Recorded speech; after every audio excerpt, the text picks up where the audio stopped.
Hanya karena aku mual-mual. Aku langsung difitnah hamil di luar nikah hingga dipaksa menikah dengan.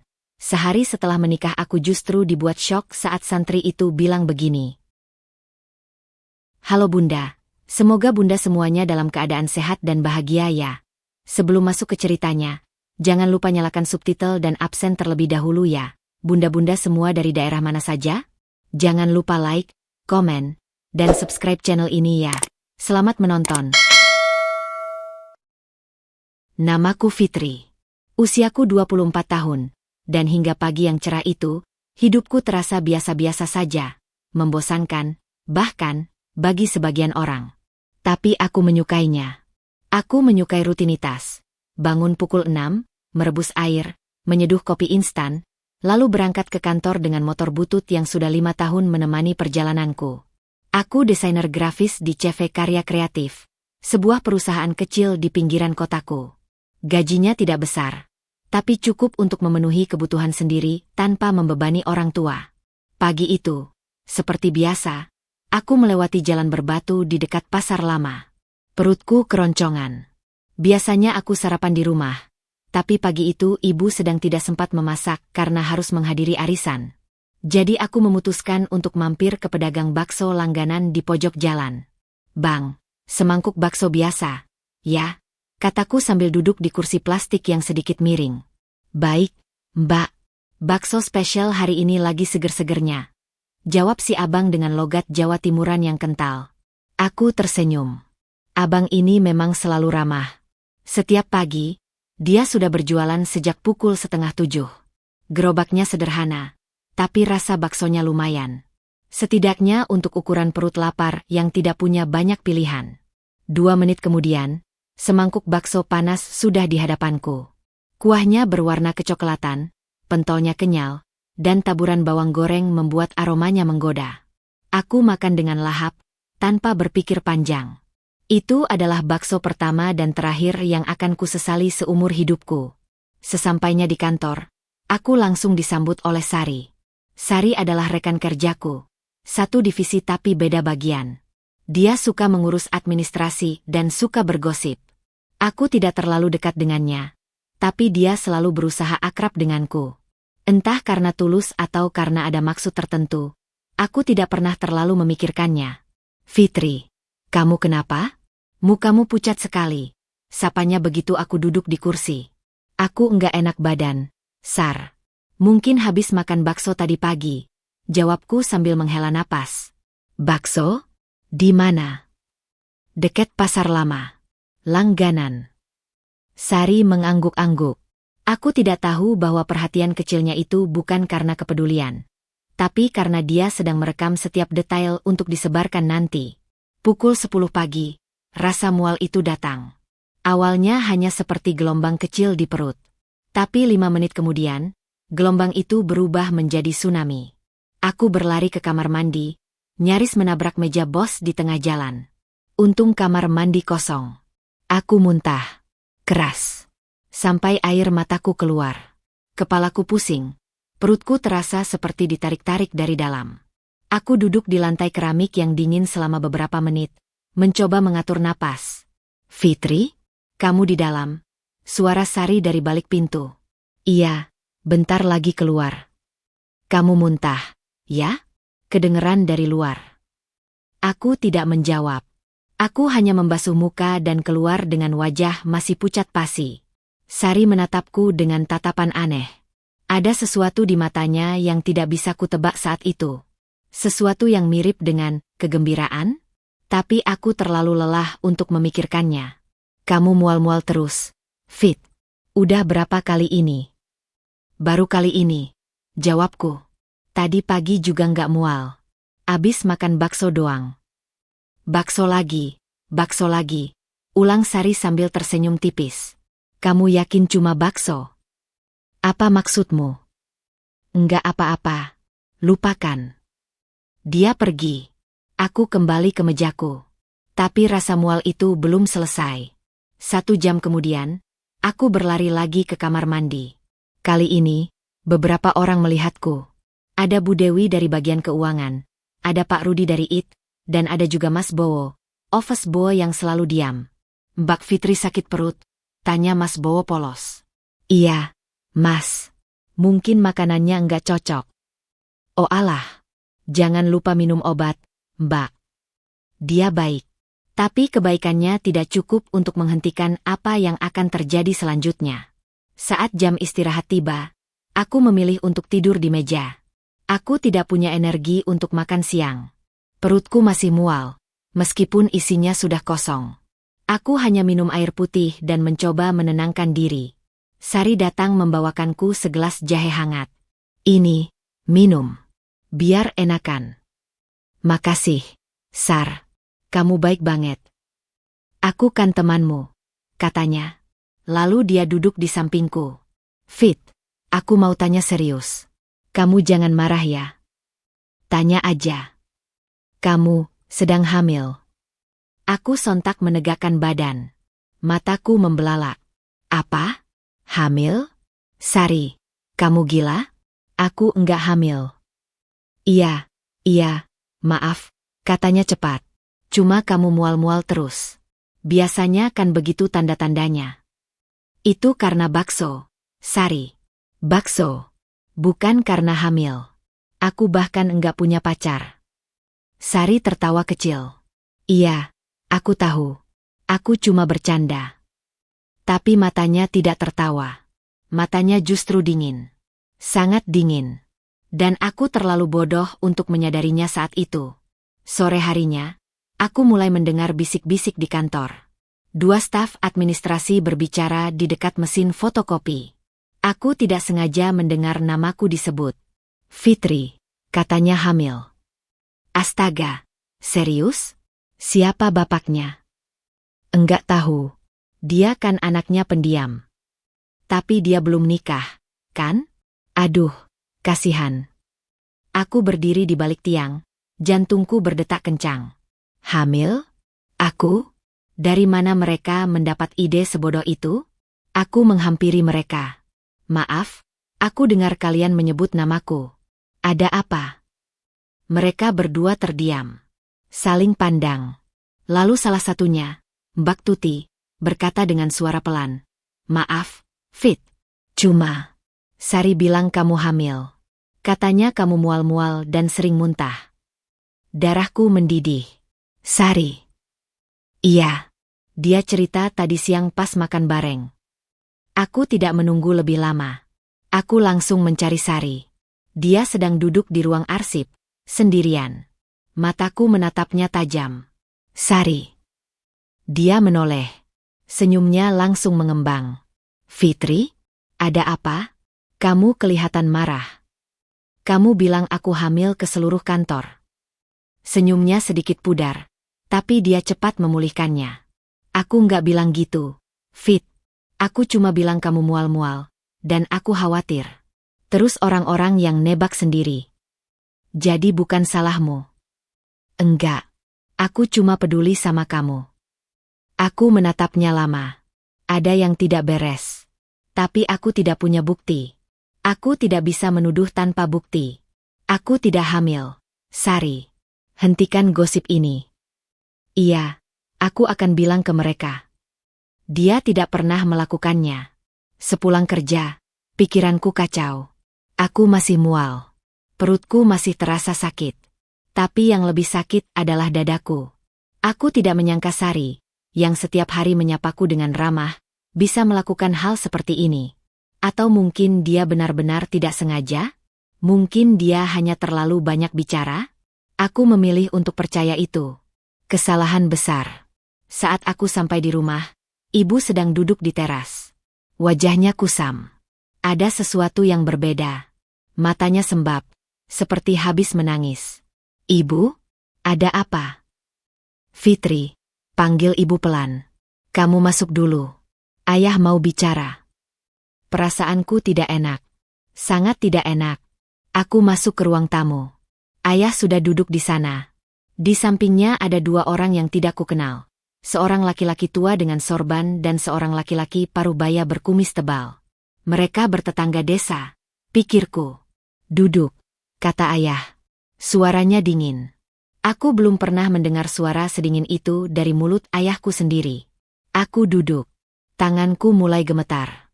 Fitri, kami dengar kabar dari kantormu, kata ayah. Kamu sering mual-mual dan muntah. Ya, ayah. Itu karena aku keracunan bakso. Bakso lagi, potong laki-laki tua dengan sorban. Semua orang bilang bakso.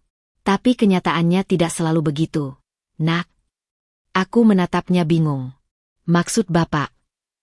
Maksud saya, katanya sambil menyilangkan tangan, kamu hamil di luar nikah. Dunia terasa berhenti berputar. Apa? Kami sudah mendapat laporan. Banyak saksi melihatmu muntah-muntah di kantor. Dan ada yang melihatmu dengan laki-laki tak dikenal beberapa minggu lalu. Aku menoleh ke ayah. Ayah percaya itu. Ayah tidak menjawab. Dia hanya menunduk. Ayah, teriakku. Aku anak ayah. Aku tidak pernah berbohong. Aku tidak hamil. Aku bahkan belum pernah disentuh laki-laki. Fitri, jangan berteriak, kata ibu dari balik pintu. Suaranya pecah. Tapi aku tidak bisa tenang. Air mataku jatuh. Dadaku terasa seperti dihantam palu. Aku minta bukti, kataku. Bawa aku ke dokter. Lakukan tes. Aku rela. Laki-laki tua dengan sorban itu menggeleng. Tidak perlu. Itu akan membuat malu keluarga. Lebih baik aib ini ditutup secepatnya. Kami sudah punya solusi. Aku menatapnya. Lalu aku menatap ayah. Lalu ibu yang menangis di balik pintu. Dan aku sadar. Tidak ada yang akan membelaku. Ruang tamu yang biasanya hangat dengan aroma kopi dan tawa ibu kini terasa seperti ruang sidang pengadilan. Aku duduk di kursi kayu jati yang dingin, tubuhku gemetar. Bukan karena cuaca, tapi karena amarah dan ketakutan yang bercampur menjadi satu. Di depanku, ayah duduk dengan tangan bersilang di dada. Wajahnya tegang, otot rahangnya mengeras setiap kali aku membuka mulut. Di samping ayah, ada Pak Rahmat, laki-laki parubaya berkumis tebal yang ternyata adalah ketua RT desa sebelah. Dan di sampingnya lagi, ada Pak Kiai Salim, laki-laki tua dengan sorban putih yang suaranya seperti petir di siang bolong. Wajahnya teduh, tapi matanya tajam seperti pisau. Ibu berdiri di ambang pintu, tidak berani masuk. Aku melihat tangannya menggenggam ujung kain sarung, menggulungnya erat-erat. Matanya sembab. Aku ingin berlari ke pangkuannya, seperti saat aku kecil dan ketakutan mendengar suara petir. Tapi kali ini, petir itu datang dari mulut orang-orang yang duduk di ruang tamuku sendiri. Fitri, Pak Kiai Salim memulai, suaranya tenang tapi berat. Kami tidak datang untuk menghakimimu. Kami datang untuk membantu. Bantu? Hatiku berteriak. Membantu dengan menuduhku hamil tanpa bukti? Tapi aku tidak berteriak. Aku menarik napas panjang. Aku harus tenang. Aku tidak bersalah, dan kebenaran harus berpihak padaku. Pak Kiai, kataku sepelan mungkin meskipun suaraku masih bergetar. Saya benar-benar tidak hamil. Saya mengalami keracunan makanan. Bakso yang saya makan pagi itu basi. Saya bisa buktikan. Bukti apa? Potong ayah. Suaranya tajam. Kamu mau bilang pedagang bakso itu yang meracunimu? Itu lucu, Fitri. Bukan begitu, ayah. Aku mau periksa ke dokter. Lakukan tes kehamilan. Tes darah, tes urin, apa saja. Aku rela. Hasilnya akan menunjukkan bahwa aku tidak hamil. Pak Rahmat, ketua RT itu, menggeleng pelan. Nak Fitri, masalahnya bukan di situ. Lalu di mana? Di gosip, katanya. Di tetangga yang sudah mendengar. Di kantormu yang sudah ramai membicarakanmu. Di warung-warung kopi yang mulai menyebut nama keluargamu. Diam. Aku terdiam. Kamu mungkin tidak hamil, lanjut Pak Rahmat, tapi orang-orang sudah percaya bahwa kamu hamil. Reputasi keluargamu sudah tercoreng. Rumah tangga orang tuamu, nama baik bapakmu sebagai ketua pengajian, semua sudah di ujung tanduk. Aku menatap ayah. Ayah tidak membantah. Ayah hanya menunduk. Dan saat itu aku sadar. Ayah tidak peduli apakah aku benar atau salah. Ayah hanya peduli pada apa yang orang lain pikirkan tentang dirinya. Perih. Ada rasa perih yang menusuk dadaku. Jadi, Aku bicara dengan suara yang hampir tidak terdengar. Kalian sudah memvonis aku bersalah? Tanpa sidang? Tanpa bukti. Kami tidak memvonis, kata Pak Kiai Salim. Kami hanya ingin menyelamatkan keadaan. Ada seorang santri yang baik hati, bernama Mas Agus. Dia berusia 27 tahun, soleh, rajin beribadah, dan bekerja keras. Dia bersedia menikahimu untuk menutup aib ini. Aku tertawa. Aku tidak bisa menahan diriku. Aku tertawa getir. Jadi, kalian mau menikahkan aku dengan laki-laki asing yang belum pernah aku temui? Hanya karena aku mual-mual sepagian? Hanya karena Sari bergosip di kantor? Jangan sebut nama Sari, potong Ayah. Itu tidak penting. Tidak penting. Ayah, Sari yang memulai semua ini. Dia yang menyebarkan kabar bahwa aku hamil. Aku bisa melaporkannya ke HRD. Aku bisa. Cukup. Ayah membanting tangannya ke meja. Gelas kopi di atas meja bergoyang, hampir tumpah. Ibu terkesiap di pintu. Aku tidak mau dengar alasan lagi, kata Ayah. Keputusan sudah diambil. Kamu akan menikah malam ini. Tidak ada resepsi. Hanya akad nikah sederhana. Mas Agus sudah setuju. Aku tidak percaya. Mataku beralih ke ibu. Ibu menangis. Dia tidak membantah. Dia hanya menangis. Ibu, aku berbisik, tolong katakan sesuatu. Ibu tahu aku tidak pernah berbohong. Ibu tahu aku anak yang baik. Ibu tahu. Ibu menutup wajahnya dengan kedua tangan. Fitri, maafkan ibu. Ibu tidak punya kuasa. Dunia terasa runtuh. Bukan karena ayah yang keras. Bukan karena Pak Kiai yang sok adil. Bukan karena Pak Rahmat yang pragmatis. Tapi karena ibu. Ibu yang selama ini menjadi tempatku bernaung. Ibu yang selalu memelukku saat aku sedih. Ibu yang membelaku saat ayah marah. Kali ini memilih diam. Aku berdiri. Kakiku lemas. Tapi aku harus berdiri. Aku tidak akan menikah, kataku tegas. Aku bukan budak. Aku punya hak atas tubuhku sendiri. Aku belum hamil.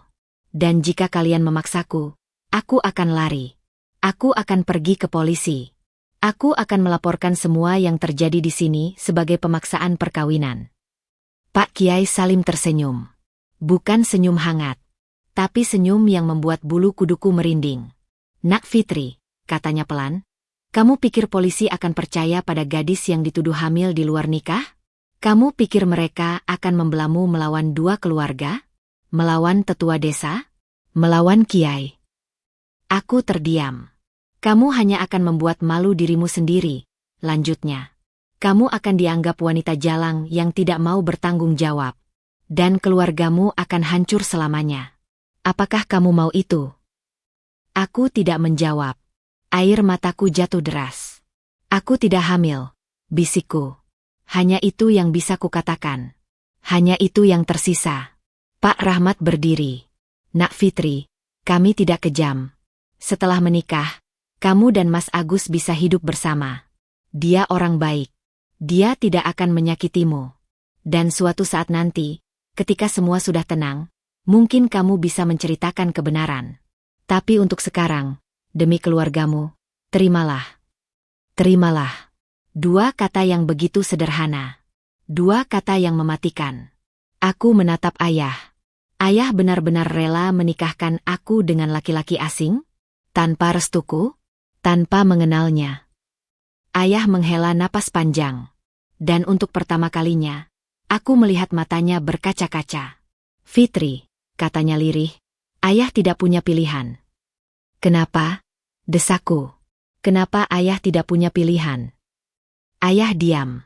Tapi aku melihat sekilas pandangan antara ayah dan Pak Kiai Salim. Ada sesuatu di sana. Sesuatu yang tidak diucapkan. Sesuatu yang disembunyikan. Pak Kiai tidak menjawab. Ayah menunduk lebih dalam. Aku tertawa lagi. Tertawa yang pahit. Tertawa yang keluar dari lubuk hatiku yang paling gelap.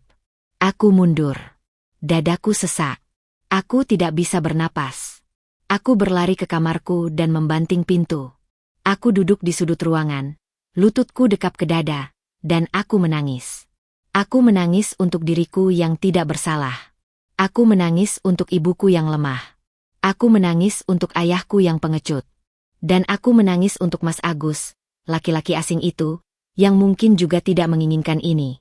Tapi tangisanku tidak mengubah apapun. 2 jam kemudian, ibu mengetuk pintuku. Fitri, bersiap-siap. Mas Agus sudah datang. Aku membuka pintu. Mataku sembab. Wajahku pucat. Tapi aku sudah tidak punya air mata lagi. Aku berjalan ke ruang tamu.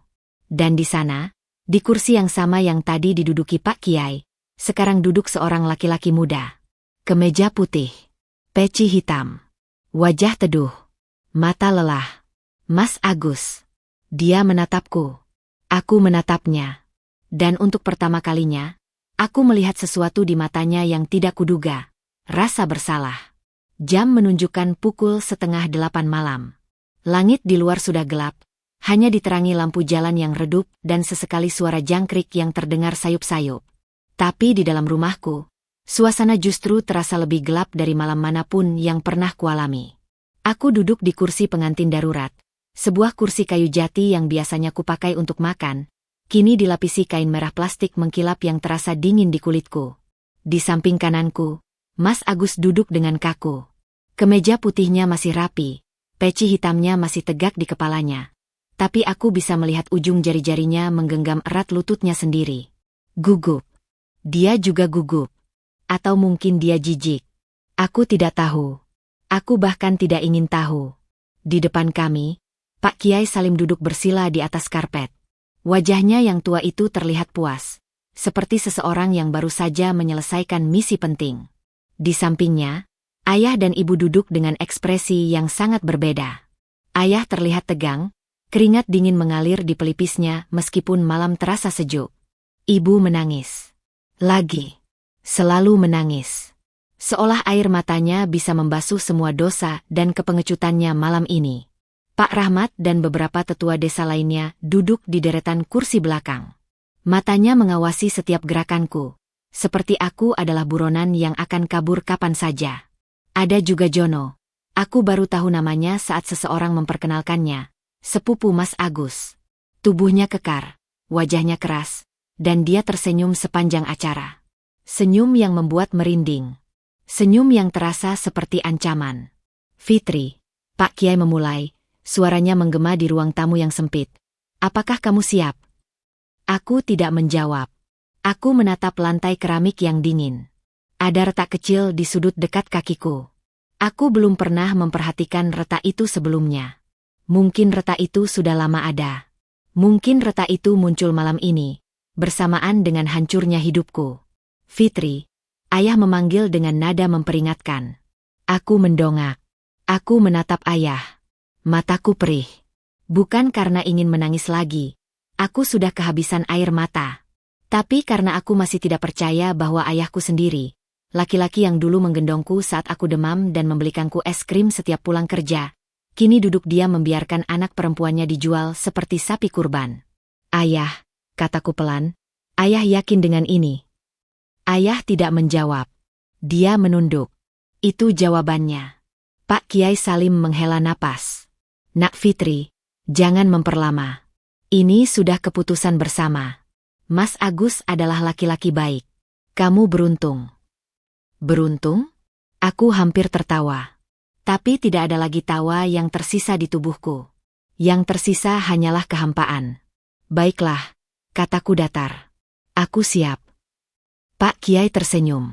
Dia mengangkat kedua tangannya dan memulai rangkaian doa. Aku tidak mendengar satupun kata yang keluar dari mulutnya. Yang kudengar hanyalah detak jantungku sendiri yang berdegup kencang, seperti burung yang terperangkap dalam sangkar. Mas Agus, panggil Pak Kiai, silakan ucapkan ijab kabul. Mas Agus menoleh padaku. Matanya bertemu dengan mataku untuk pertama kalinya malam itu. Aku melihat sesuatu di sana. Bukan cinta, bukan hasrat, tapi kegelisahan, keraguan. Seperti dia juga korban dalam skenario ini. Fitri, bisiknya, hanya cukup untuk aku dengar. Maafkan aku. Aku tidak menjawab. Lalu dia mengucapkan ijab kabul. Suaranya lantang, tegas, seperti seseorang yang sedang membaca puisi di atas panggung. Tapi aku bisa mendengar getar di ujung kalimatnya.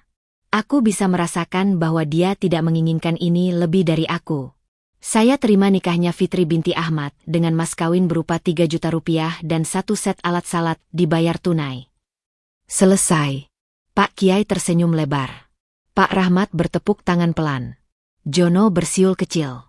Ayah menghela napas lega. Ibu menangis lebih keras. Dan aku duduk diam. Aku hanya diam. Karena tidak ada lagi yang bisa kulakukan. Acara selesai dalam 15 menit. Tidak ada resepsi. Tidak ada tumpeng. Tidak ada foto-foto. Tidak ada keluarga besar yang datang. Hanya ijab kabul sederhana, secangkir teh untuk para tamu, dan kebisuan yang menyelimuti semuanya. Akhirnya selesai juga, kata Jono sambil mengelap keringat di dahinya. Selamat ya, Mas Agus. Selamat ya, Mbak Fitri. Semoga cepat punya keturunan. Keturunan. Kata itu seperti cambukan di wajahku. Mereka masih percaya aku hamil. Mereka masih menganggap pernikahan ini untuk menutupi kehamilanku yang tidak pernah ada. Jono. Mas Agus memotong dengan suara dingin. Cukup. Jono tertawa. Iya. Aku pamit dulu. Selamat malam pengantin baru. Para tamu satu persatu pamit. Pak Kiai Salim menepuk pundak Mas Agus dan berbisik sesuatu. Aku tidak mendengar apa yang dia katakan, tapi Mas Agus mengangguk kaku. Pak Rahmat menjabat tangan ayah lama, seperti mereka baru saja menyelesaikan transaksi bisnis yang menguntungkan. Ibu terus menangis di sudut ruangan, tidak berani mendekatiku. Sampai akhirnya, hanya kami bertiga yang tersisa. Aku, Mas Agus, dan orang tuaku. Kamar di belakang sudah disiapkan, kata ayah tanpa menatapku. Kalian bisa beristirahat di sana. Kamar di belakang. Ruangan bekas gudang yang kemarin masih penuh karung beras dan peralatan rusak, kini disulap menjadi kamar pengantin. Sprei merah plastik, bantal merah, guling merah, lilin di meja kayu yang goyang, hiasan bunga plastik yang sudah berdebu. Itu adalah kamar paling menyedihkan yang pernah kulihat untuk sebuah malam pertama. Mas Agus berjalan lebih dulu. Aku mengikutinya dari belakang, langkahku berat seperti sedang berjalan menuju tiang gantungan. Saat kami masuk, dia langsung duduk di kursi dekat jendela. Bukan di kasur. Dia memilih kursi. Aku berdiri di dekat pintu, tidak tahu harus melakukan apa. Kamu boleh tidur di kasur, katanya tanpa menatapku. Aku di kursi. Aku tidak menjawab. Aku hanya duduk di tepi kasur. Tubuhku kaku seperti patung. Keheningan yang menyiksa. Aku bisa mendengar detak jarum jam di ruang tamu. Bisa mendengar suara ayah yang masih berbicara dengan ibu dengan nada pelan. Bisa mendengar suara jangkrik di luar yang semakin keras, seperti ikut menertawakanku. Maaf, kata Mas Agus akhirnya. Aku menatapnya. Untuk apa? Untuk semua ini. Apa kamu ikut memfitnahku? Tanyaku tiba-tiba. Aku tidak tahu dari mana keberanian itu datang. Mungkin karena aku sudah terlalu lelah untuk bersikap sopan. Mas Agus menggeleng. Tidak. Aku tidak pernah percaya kamu hamil. Aku tidak percaya. Aku serius. Lalu kenapa kamu mau menikahiku? Desakku. Suaraku meninggi. Kenapa kamu tidak bilang ke mereka bahwa aku tidak hamil? Kenapa kamu ikut-ikutan menikah dengan perempuan yang bahkan belum pernah kamu kenal? Mas Agus diam. Wajahnya teduh, tapi matanya terlihat seperti seseorang yang menahan beban berat. Aku punya alasan, katanya pelan. Alasan apa? Dia tidak menjawab. Dia hanya menunduk. Aku tertawa getir. Lihat. Bahkan kamu tidak bisa menjawab. Jadi jangan bilang maaf kepadaku, Mas Agus. Karena kamu sama saja dengan mereka. Kamu memfitnahku dengan diam. Fitri. Jangan panggil namaku. Aku berdiri. Dadaku naik turun. Amarah yang tadi kupendam kini meledak. Aku berlari ke pintu dan membukanya lebar-lebar. Tapi di luar, ayah berdiri. Wajahnya dingin. Mau kemana? Aku mau keluar. Aku tidak mau di sini. Kembali ke kamar, kata ayah. Bukan permintaan. Perintah. Ayah. Aku bilang kembali ke kamar. Ayah tidak pernah membentakku sekeras itu. Aku mundur selangkah. Air mataku yang tadi kukira habis ternyata masih tersisa. Mereka jatuh lagi. Deras. Aku kembali ke kamar. Aku membanting pintu. Lalu aku duduk di lantai, di sudut ruangan yang paling gelap, dan aku menangis. Mas Agus tidak bergerak dari kursinya. Dia hanya diam menatapku dari kejauhan, dengan mata yang penuh dengan sesuatu yang tidak bisa kutebak. Fitri, katanya akhirnya, setelah entah berapa lama, aku tahu ini tidak adil bagimu. Tapi aku berjanji, aku tidak akan menyakitimu. Aku tidak butuh janjimu, bisikku. Aku butuh kebebasan. Suatu saat nanti, katanya, ketika semua ini sudah reda, aku akan membantumu. Aku tidak percaya siapapun lagi. Diam. Lalu Mas Agus berdiri.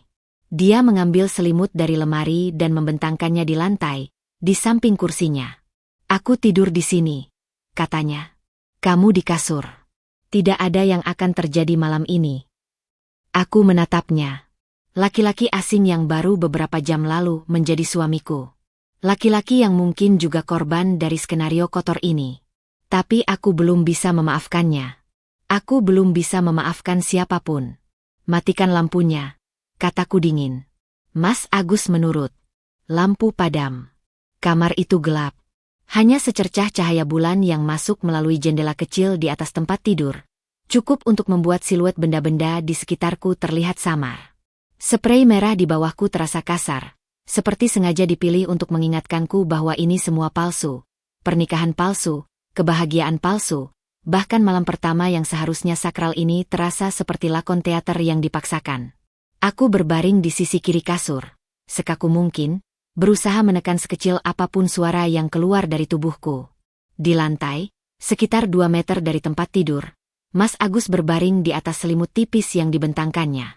Aku bisa mendengar napasnya yang berusaha diatur menjadi pelan dan teratur, seolah dia ingin menunjukkan bahwa dia tidak menggangguku. Tapi aku tahu dia tidak tidur. Aku juga tidak. Detak jarum jam di ruang tamu masih terdengar hingga ke sini. Tik, tok, tik, tok. Seperti palu godam yang memalu paku ke peti matiku. Aku memejamkan mata, berusaha mengingat bagaimana pagi ini aku masih tertawa bersama teman-teman kantor. Masih bercanda dengan Mas Bowo tentang kopi yang terlalu pahit. Masih berdebat kecil dengan Sari tentang proyek desain yang telat. Pagi ini, hidupku masih utuh. Pagi ini, namaku masih bersih. Pagi ini, aku masih punya kendali atas tubuh dan masa depanku. Sekarang, aku adalah seorang istri. Istri dari laki-laki asing yang tidak kukenal. Aku bukan lagi Fitri, si desainer grafis. Aku adalah istri Mas Agus. Label yang ditempelkan padaku tanpa izin, tanpa pilihan, tanpa cinta. Dan yang paling menyakitkan, mereka masih percaya aku hamil. Mereka menikahkanku karena mereka pikir aku sedang mengandung anak haram. Ibu, ayah, Pak Kiai, Pak Rahmat, Jono, semua tetangga desa yang ikut menekan, mereka semua percaya pada fitnah Sari. Tidak ada satupun yang bertanya padaku. Tidak ada satupun yang peduli dengan kebenaran. Aku membalikkan badan, menghadap dinding. Di dinding itu tergantung poster lama bertuliskan kaligrafi, Bismillah, yang sudah menguning. Aku belum pernah memperhatikan poster itu sebelumnya. Mungkin itu sisa barang lama yang tidak sempat dibuang ibu saat membersihkan gudang. Mungkin ibu sengaja memasangnya, berharap keberkahan mengalir di malam pertamaku. Ironis. Fitri. Aku tersentak. Suara Mas Agus. Pelan. Hampir berbisik. Aku tidak menjawab. Aku pura-pura tidur. Fitri, aku tahu kamu tidak tidur, katanya lagi. Aku masih diam. Biarkan dia berpikir aku tidak mau bicara. Karena memang aku tidak mau bicara. Aku tidak mau bicara dengan siapapun. Aku tidak akan mendekat, katanya. Aku hanya ingin bicara. Tolong. Ada sesuatu di nadanya. Bukan permintaan biasa. Ada rasa putus asa di sana. Seperti seseorang yang tenggelam dan membutuhkan pegangan. Tapi aku bukan pegangan. Aku juga tenggelam. Aku tetap diam. Dia menghela napas panjang. Aku bisa mendengar suara selimutnya berdesir. Mungkin dia duduk atau bergerak. Tapi dia tidak mendekat. Dia menghormati jarak yang kuminta. Fitri, aku tahu kamu marah. Kamu berhak marah, katanya. Tapi aku ingin kamu tahu bahwa aku tidak pernah percaya kamu hamil. Aku membuka mataku. Menatap dinding dengan poster kaligrafi yang menguning itu. Omong kosong, bisikku. Hanya cukup untuk dia dengar. Aku serius. Kamu ikut menikahiku. Kamu ikut-ikutan memfitnahku. Aku tidak ikut memfitnahmu, Fitri. Aku datang ke rumahmu karena dipanggil Pak Kiai.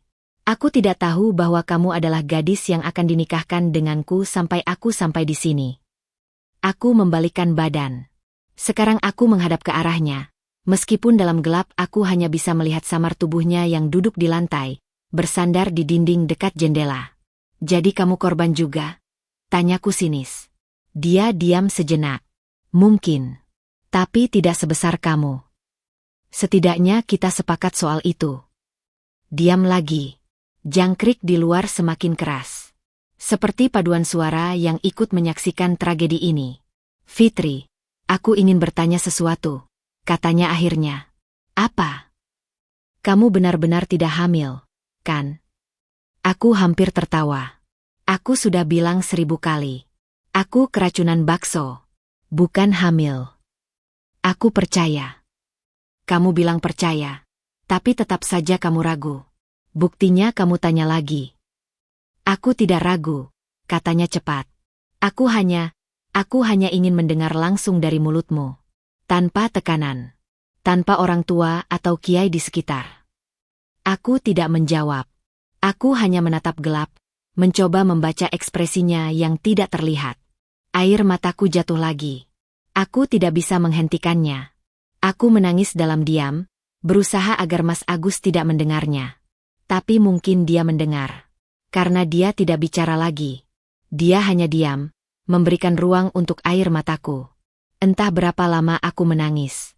Setengah jam? 1 jam? Aku tidak tahu.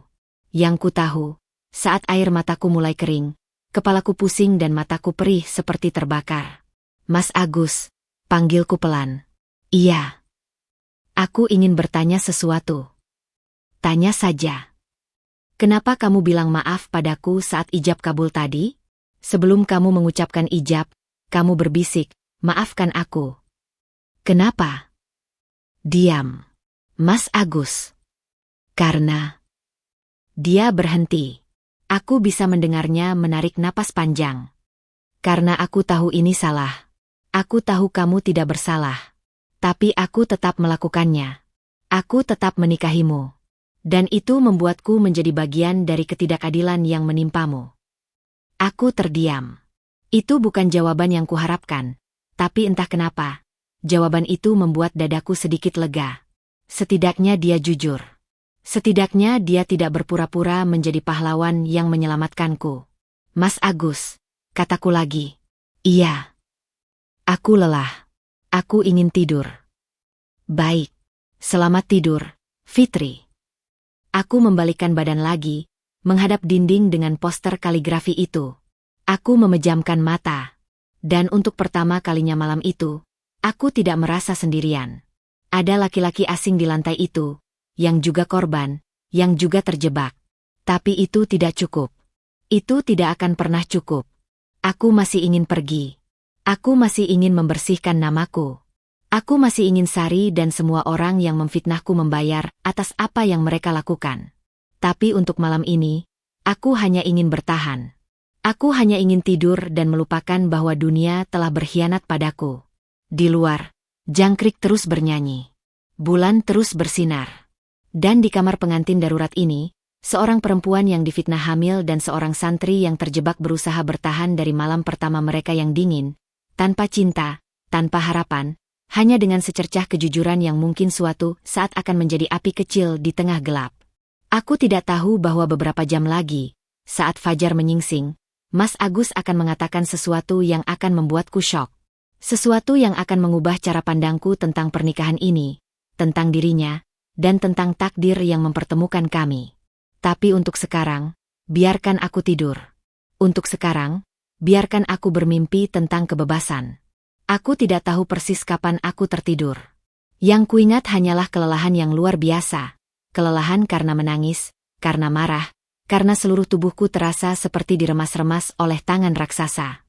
Pada titik tertentu, kegelapan mulai terasa hangat, dan aku membiarkan diriku hanyut ke alam bawah sadar yang setidaknya tidak dipenuhi oleh fitnah dan paksaan. Aku terbangun bukan karena suara ayam jago atau cahaya matahari yang masuk melalui jendela. Aku terbangun karena ada sesuatu yang hangat di pipiku. Aku mengucek mata, masih setengah sadar, lalu menyadari bahwa itu adalah sinar matahari pagi yang menyusup lewat celah tirai merah murahan. Pagi. Aku masih di sini. Aku masih istri Mas Agus. Aku duduk di kasur dengan tubuh kaku. Leherku sakit karena tidur dalam posisi yang salah. Mataku masih sembab, kelopaknya terasa berat seperti digantungi batu. Aku menatap sekeliling kamar. Sprei merah kusut di bawahku. Lilin di meja sudah habis, menyisakan genangan lilin putih yang mengeras. Bunga plastik di vas terlihat lebih murahan di bawah sinar matahari. Dan Mas Agus. Dia tidak lagi di lantai. Selimutnya sudah dilipat rapi di kursi dekat jendela. Dia berdiri di dekat meja, membelakangiku, sedang menyesuaikan peci hitamnya di depan cermin kecil yang tergantung miring di dinding. "Kamu sudah bangun," katanya tanpa menoleh. Suaranya tenang, seperti sudah lama bangun dan menungguku. Aku tidak menjawab. Aku hanya duduk diam, merapikan rambutku yang kusut dengan jari-jari yang masih gemetar. "Fitri," katanya lagi, kini menoleh. Matanya menatapku. "Kita harus bicara." "Apa yang masih perlu dibicarakan?" Suaraku serak. "Semua sudah terjadi. Aku sudah terlanjur menjadi istrimu." Mas Agus berjalan mendekat. Bukan ke kasur, tapi ke kursi dekat jendela, lalu duduk. Dia menjaga jarak. Aku menghargai itu, meskipun aku tidak akan pernah mengakuinya. "Aku punya sesuatu yang harus aku katakan padamu," katanya. "Sesuatu yang seharusnya aku katakan tadi malam. Tapi aku tidak punya keberanian." Aku menatapnya tajam. "Apa? Kamu akan bilang bahwa kamu sebenarnya punya istri lain? Atau kamu kriminal yang sedang buron?" Dia tersenyum kecil. Bukan senyum yang menghina, tapi senyum yang mirip dengan rasa bersalah. "Bukan. Lebih rumit dari itu. Omong saja. Aku sudah muak dengan semua kejutan dalam hidupku." Mas Agus menarik napas panjang. Lalu dia mengeluarkan ponselnya dari saku kemejanya. Aku melihat dia membuka galeri, menggulir beberapa foto, lalu berhenti di satu gambar. Dia memalingkan ponselnya ke arahku. Aku melihat foto itu. Ada sebuah laporan laboratorium. Aku tidak bisa membaca detailnya dari jarak ini, tapi aku melihat judulnya. Hasil uji mikrobiologi sampel makanan. "Apa itu?" tanyaku. "Hasil tes bakso yang kamu makan kemarin pagi." Aku tersentak. Kamu mengambil sampel bakso itu?" "Aku menyuruh temanku mengambilnya kemarin siang, sebelum acara pernikahan. Aku curiga ada yang tidak beres dengan tuduhan kehamilanmu. Aku kenal baik Sari. Dia sepupuku." Darahku mendidih. "Sari sepupumu?" "Iya. Tapi kami tidak dekat. Aku tahu sifatnya sejak kecil. Dia suka iri. Dia suka menjatuhkan orang. Dan ketika aku mendengar bahwa dia yang menyebarkan kabar tentangmu, aku langsung curiga." Aku tidak bisa berkata-kata. Mataku tertuju pada ponsel di tangannya, pada laporan laboratorium itu. Bukti nyata bahwa aku tidak bersalah. "Hasilnya keluar tadi malam, sekitar jam 9, lanjut Mas Agus. Tepat saat kita sedang menjalani akad nikah. Temanku mengirimkannya lewat WhatsApp, tapi aku tidak bisa membuka ponsel saat itu." "Kenapa tidak langsung bilang?" tanyaku dengan suara meninggi. "Kenapa tidak hentikan pernikahan ini?" Mas Agus menunduk. Tangannya yang memegang ponsel turun ke pangkuannya. Karena saat aku membaca hasilnya, ijab kabul sudah selesai. Aku terdiam. "Tapi itu bukan alasan utama," katanya lirih. "Alasan utamanya adalah, aku tidak ingin menghentikannya." Jantungku berdetak lebih kencang. Apa maksudmu? Mas Agus mendongak. Matanya menatapku dengan intensitas yang membuatku tidak bisa berpaling. Fitri, aku sudah mengenalmu sebelum hari ini. Bukan secara langsung, tapi aku sering melihatmu. Di masjid dekat kantormu, saat kamu ikut pengajian anak yatim 3 bulan lalu. Waktu itu ada anak kecil yang jatuh es krimnya, dan kamu membelikannya yang baru. Kamu bahkan tidak mengenal anak itu. Tapi kamu membantunya dengan tulus. Aku mencoba mengingat. 3 bulan lalu, masjid dekat kantor, ada seorang anak laki-laki kecil menangis karena es krimnya jatuh. Aku ingat membelikannya es krim baru. Tapi aku tidak ingat ada laki-laki yang memperhatikanku. Sejak saat itu, lanjut Mas Agus, aku diam-diam mencari tahu siapa kamu. Aku tahu namamu. Aku tahu tempat kerjamu. Aku tahu kamu suka kopi instan dan kamu selalu membawa bekal dari rumah. Aku sudah berencana melamarmu dengan cara yang baik. Bulan depan, setelah aku menyelesaikan program pelatihan dan mendapatkan pekerjaan tetap, aku akan datang ke rumahmu dengan orang tuaku untuk meminangmu. Dunia terasa berputar lebih lambat. Mulutku terbuka, tapi tidak ada suara yang keluar. Tapi kemudian kemarin, Pak Kiai meneleponku. Dia bilang ada gadis yang terlanjur hamil di luar nikah dan perlu dinikahi segera. Dia tidak menyebut namamu. Aku pikir itu wanita lain. Sampai aku datang ke rumahmu dan melihat kamu. Mas Agus berhenti. Aku melihat matanya berkaca-kaca. Kamu duduk di kursi itu dengan wajah pucat, mata merah, tangan gemetar. Tapi kamu tetap berusaha membela diri. Kamu tetap bilang, aku tidak hamil. Berulang-ulang meskipun tidak ada yang mendengarkan. Saat itu aku tahu. Aku tidak bisa membiarkan orang lain menikahimu. Aku tahu kamu tidak bersalah. Tapi aku juga tahu jika aku menolak, orang tuamu akan tetap menikahkanmu dengan laki-laki lain yang mungkin tidak sebaik aku. Jadi kamu memanfaatkan fitnah ini untuk menikahiku. Bisikku. Mas Agus mengangguk pelan. Aku memanfaatkan situasi ini untuk menyelamatkanmu dari pernikahan yang lebih buruk. Itu egois. Aku tahu. Tapi aku tidak bisa membiarkanmu jatuh ke tangan laki-laki yang akan menyiksamu atau memperlakukanmu seperti budak. Aku menatapnya lama. Laki-laki ini, suamiku yang tidak kukenal, telah mengaku bahwa dia sudah jatuh cinta padaku sejak 3 bulan lalu. Bahwa dia diam-diam merencanakan lamaran. Bahwa dia sengaja tidak menghentikan pernikahan paksa ini karena dia takut aku dinikahi laki-laki lain. Itu gila. Itu tidak masuk akal. Itu. Aku tidak tahu harus marah atau harus merasa tersanjung, kataku akhirnya. Mas Agus tertawa kecil. Kamu berhak marah. Aku tidak memintamu untuk menerimaku hari ini. Aku hanya ingin kamu tahu kebenarannya. Jadi apa rencanamu sekarang? Besok, kita akan membuka semua bukti ini ke orang tuamu. Kita akan membersihkan namamu. Kita akan tunjukkan laporan laboratorium ini. Dan kita akan panggil Sari untuk mengaku. Setelah itu, jika kamu mau, kita bisa memulai pernikahan ini dengan benar. Bukan karena fitnah, tapi karena pilihan. Aku terdiam. Ada begitu banyak yang harus kupikirkan. Tapi di tengah semua kebingungan itu, ada satu hal yang kusadari. Mas Agus tidak sepenuhnya jahat. Dia egois. Ya. Dia manipulatif. Mungkin. Tapi dia juga berusaha melindungiku dengan caranya yang kacau. Kamu aneh, Mas Agus, bisikku. Dia tersenyum. Aku tahu. Dan aku belum memaafkanmu. Aku tidak meminta maaf. Aku masih marah.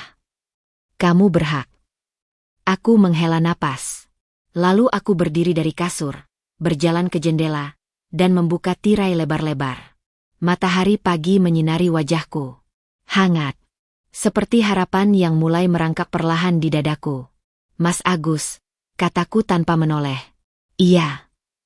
Besok, setelah semua ini selesai, ajak aku kencan.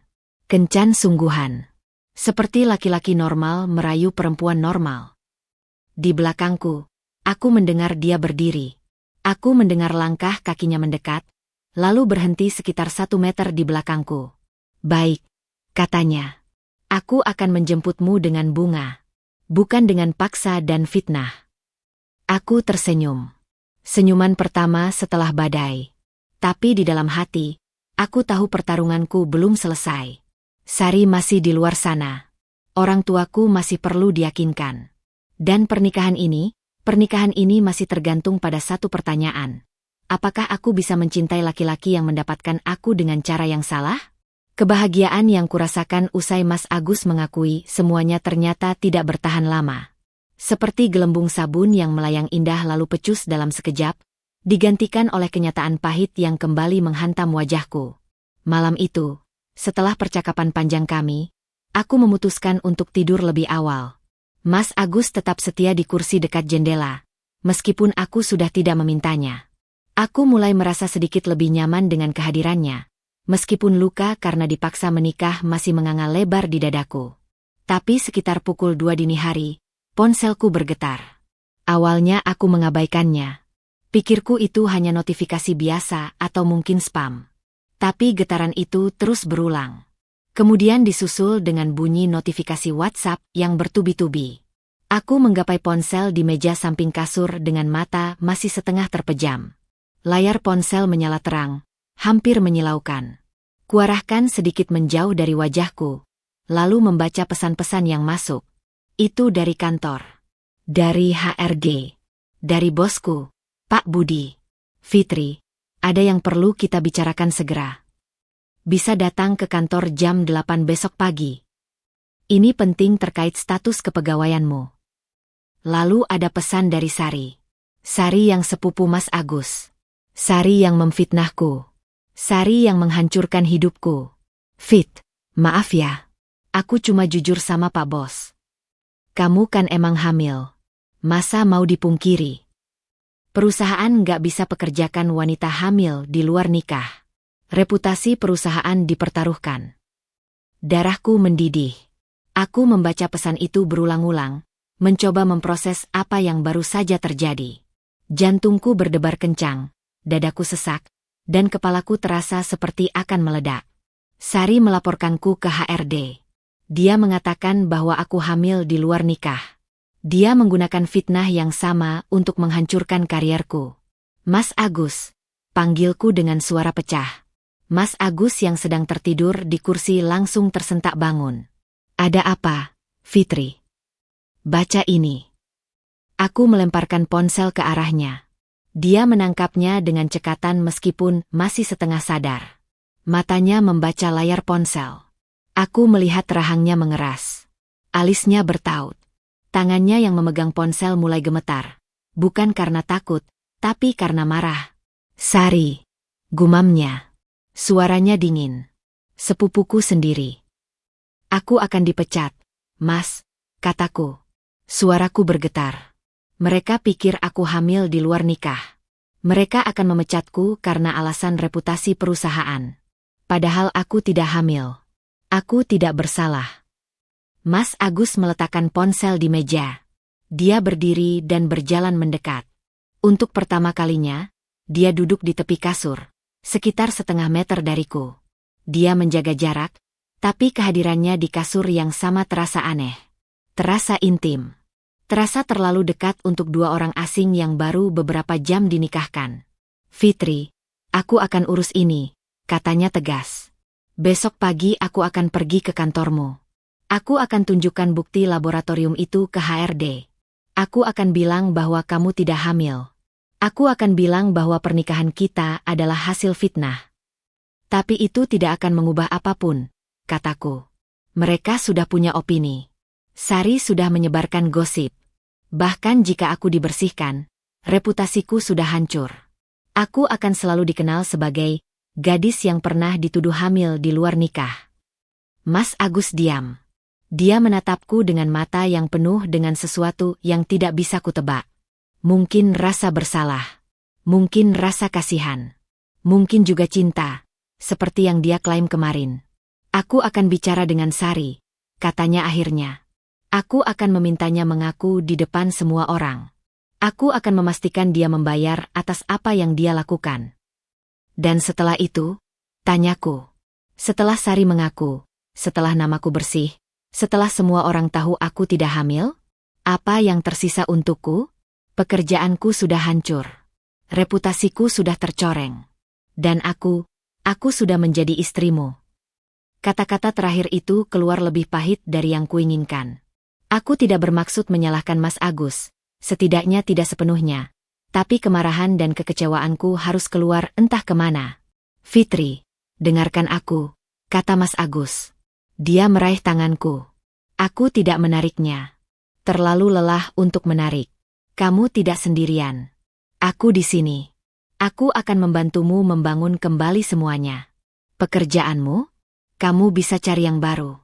Aku akan membantu. Reputasimu? Waktu akan menyembuhkan segalanya. Dan pernikahan kita. Dia berhenti. Dia menggenggam tanganku lebih erat. Pernikahan kita tidak harus berakhir di sini. Jika kamu mau, kita bisa memulai dari awal. Bukan karena paksaan. Bukan karena fitnah. Tapi karena kita memilih satu sama lain. Aku menatapnya. Laki-laki asing yang 3 bulan lalu hanya melihatku dari kejauhan. Laki-laki yang memanfaatkan fitnah terburuk dalam hidupku untuk mendapatkanku. Laki-laki yang sekarang menggenggam tanganku seperti aku adalah hal paling berharga di dunia. Aku tidak tahu, Mas, bisikku. Aku bingung. Aku marah. Aku sedih. Aku takut.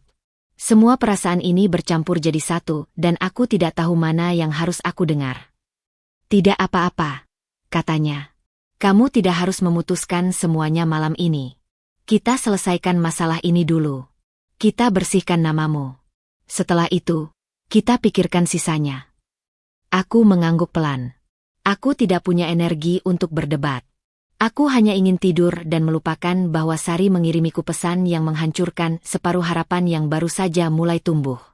Tapi sebelum aku memejamkan mata, ada satu pertanyaan yang muncul di kepalaku. Mas Agus. Panggilku. Iya. Kenapa Sari begitu membenciku? Apa yang pernah aku lakukan padanya? Mas Agus menghela napas panjang. Ini bukan tentang apa yang kamu lakukan padanya. Ini tentang apa yang kamu miliki yang tidak dia miliki. Apa maksudmu? Sari dan aku tumbuh besar di desa yang sama. Sepupu-sepupuan. Sejak kecil, Sari selalu iri pada orang yang lebih sukses darinya. Aku dengar dari ibuku bahwa Sari pernah bersaing denganmu memperebutkan beasiswa kuliah dulu. Kamu mendapatkannya, dia tidak. Sejak saat itu, dia menyimpan dendam. Beasiswa. Aku teringat. 5 tahun lalu, saat aku masih kuliah, ada program beasiswa dari perusahaan besar. Aku dan beberapa mahasiswa lain bersaing untuk mendapatkannya. Aku tidak tahu Sari juga ikut. Aku tidak pernah mengenalnya saat itu. Jadi ini dendam lama? Tanyaku. Lebih dari itu, kata Mas Agus. Sari tidak pernah bisa move on. Setiap kali dia melihat orang lain berhasil, dia merasa itu seharusnya miliknya. Dan kamu adalah target yang sempurna. Kamu cantik, kamu pintar, kamu baik hati. Kamu memiliki semua yang dia inginkan tapi tidak bisa dia dapatkan. Aku terdiam. Jadi semua ini hanya karena kecemburuan. Seorang wanita yang tidak bisa menerima kekalahannya 5 tahun lalu, kini menghancurkan hidupku dengan fitnah. Orang seperti Sari tidak akan berhenti. Mas, kataku. Bahkan jika dia mengaku hari ini, besok dia akan mencari cara lain untuk menjatuhkanku. Makanya kita harus menghentikannya sekarang, kata Mas Agus. Bukan hanya dengan memintanya mengaku, tapi dengan memastikan dia tidak punya kekuatan lagi untuk menyakitimu. Aku menatapnya. Ada tekad di matanya. Tekad yang membuatku merasa sedikit lebih aman. Terima kasih, Mas, bisikku. Untuk semuanya. Meskipun aku belum bisa memaafkanmu sepenuhnya. Mas Agus tersenyum. Senyum yang hangat.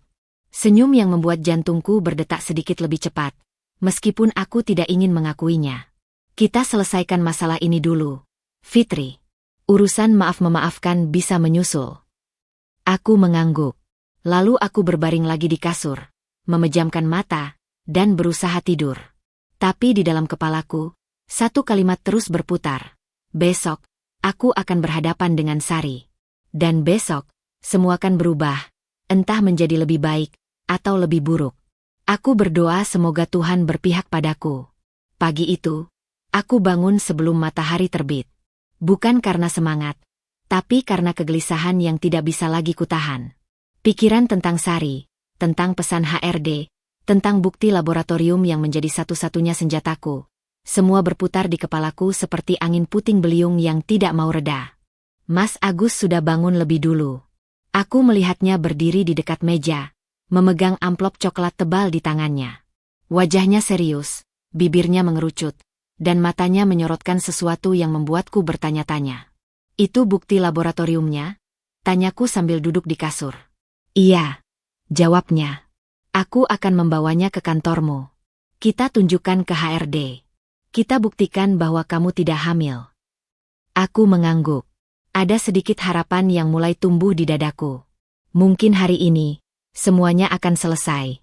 Mungkin hari ini, namaku akan bersih. Mungkin hari ini, aku bisa mulai bernapas lega. Tapi takdir berkata lain. Kami sarapan sederhana yang disiapkan ibu. Ibu masih belum banyak bicara padaku. Matanya masih sembab. Tangannya masih gemetar saat meletakkan piring di atas meja. Aku tidak marah padanya lagi. Aku hanya kecewa. Tapi mungkin, setelah semua ini selesai, aku akan memaafkannya. Mungkin. Mas Agus pamit pada ayah yang duduk di teras sambil merokok. Wajah ayah masih dingin, tapi dia mengangguk pelan saat Mas Agus bilang akan pergi ke kantorku untuk mengurus administrasi pernikahan. Aku tidak membantah. Biarlah ayah berpikir begitu. Untuk sekarang, lebih mudah bagiku jika ayah tidak tahu rencana sebenarnya. Aku ikut denganmu, kataku pada Mas Agus. Kamu yakin? Tanyanya. Kamu istirahat saja di rumah. Aku tidak bisa diam, Mas. Ini menyangkut hidupku. Aku harus hadir. Mas Agus menghela napas, lalu mengangguk. Baik, ayo. Kami berjalan menuju gerbang depan. Motor Mas Agus yang sudah tua terparkir di bawah pohon mangga. Aku duduk di boncengan, agak kaku karena belum terbiasa berada begitu dekat dengan laki-laki asing yang tiba-tiba menjadi suamiku. Tapi aku tidak punya pilihan. Tidak ada angkutan umum yang lewat sini di pagi buta. Tepat saat Mas Agus hendak menstarter motor, Jono muncul dari balik pagar. Wajahnya masih mengantuk, rambutnya acak-acakan, tapi senyum itu tetap sama. Senyum yang membuat merinding. Mas Agus, Mbak Fitri, mau kemana pagi-pagi? Tanyanya. Ke kantor Fitri, jawab Mas Agus singkat. Wah, semangat ya pengantin baru. Masih pagi-pagi sudah mau berangkat bareng. Jono tertawa kecil. Matanya beralih ke amplop coklat yang dipegang Mas Agus di tangan kirinya. Itu apa, Mas? Hanya berkas, kata Mas Agus. Dia berusaha terdengar santai, tapi aku bisa merasakan ketegangan di punggungnya. Berkas apa? Jono mendekat. Terlalu dekat. Mas Agus tidak menjawab. Dia memasukkan amplop itu ke dalam jaketnya, lalu menstarter motor. Kita pergi, Fit. Motor itu melaju. Aku menoleh ke belakang dan melihat Jono berdiri di gerbang. Tangannya di saku celana. Matanya mengikuti kami sampai kami hilang di tikungan. Aku tidak tahu bahwa itu adalah terakhir kalinya aku melihat amplop coklat itu utuh. Perjalanan ke kantor memakan waktu sekitar 30 menit. Sepanjang jalan, Mas Agus tidak banyak bicara. Aku hanya memeluk pinggangnya dengan kikuk, berusaha menjaga jarak meskipun tidak mungkin karena motor yang melaju di jalan berlubang. Aroma sabun dari kemejanya tercium samar. Wangi yang asing, tapi tidak sedap. Sesampainya di kantor, kami berdua berjalan menuju ruang HRD. Beberapa rekerja yang melihatku tersenyum sinis. Ada yang berbisik-bisik. Ada yang menatapku dengan mata penuh selidik. Aku sudah terbiasa. Tapi tetap saja, setiap bisikan itu seperti duri yang menusuk kulitku. Pak Budi, HRD Manager, menyambutku di depan ruangannya.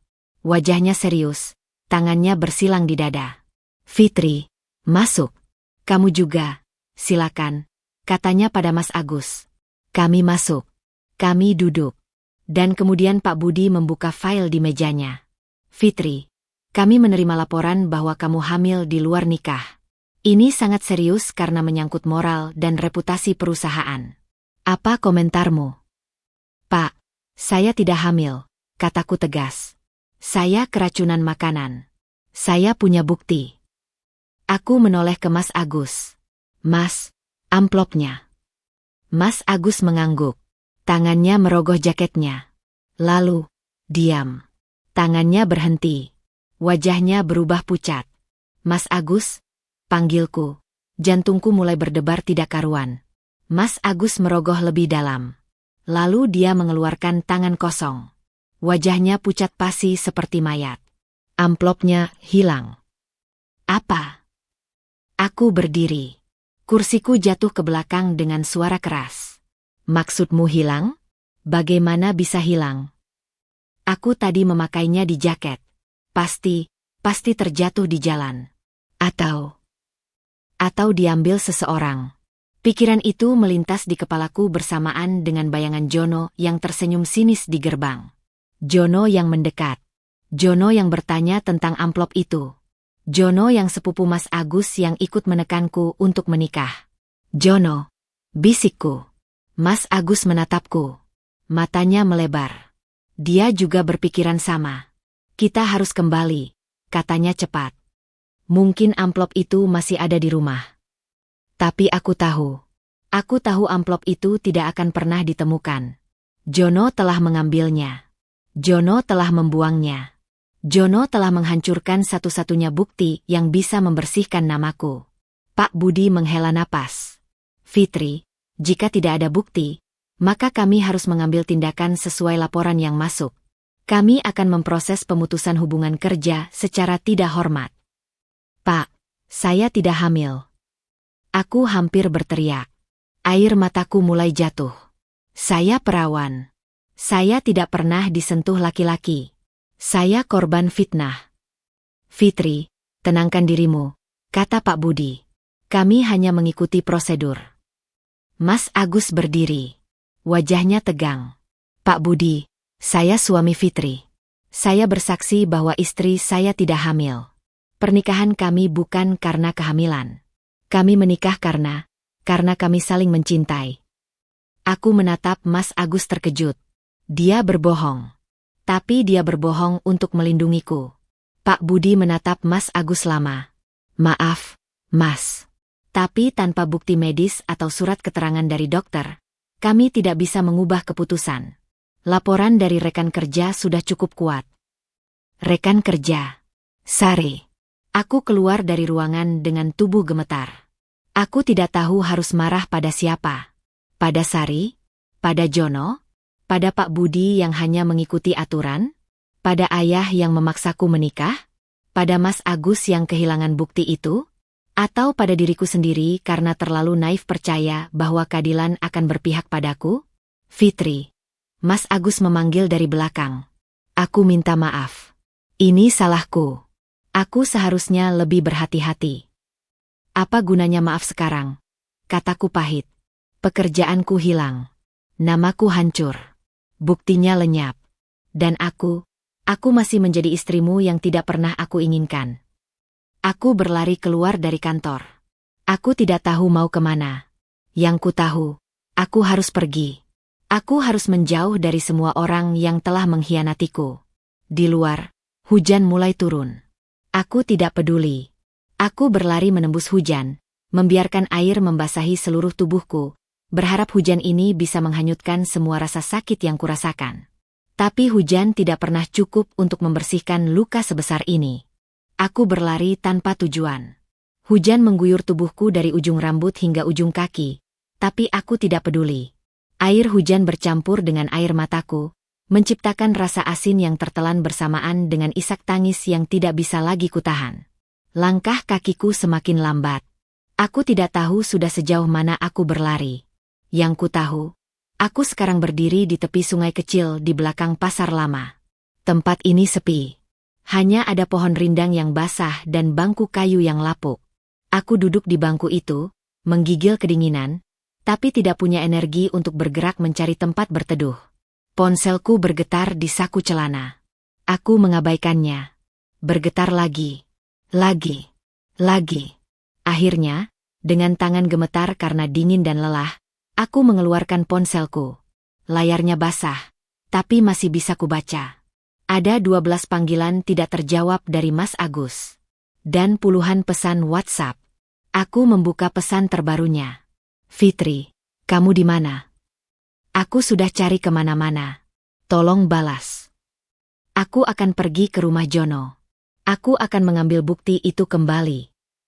Doakan aku. Pesan terakhir itu dikirim 10 menit yang lalu. Aku membalasnya dengan jari yang masih basah dan gemetar. Jangan. Itu berbahaya. Tapi pesan itu hanya centang 1. Belum terbaca. Aku mencoba meneleponnya. Tidak diangkat. Ku coba lagi. Masih tidak diangkat. Jantungku berdebar kencang.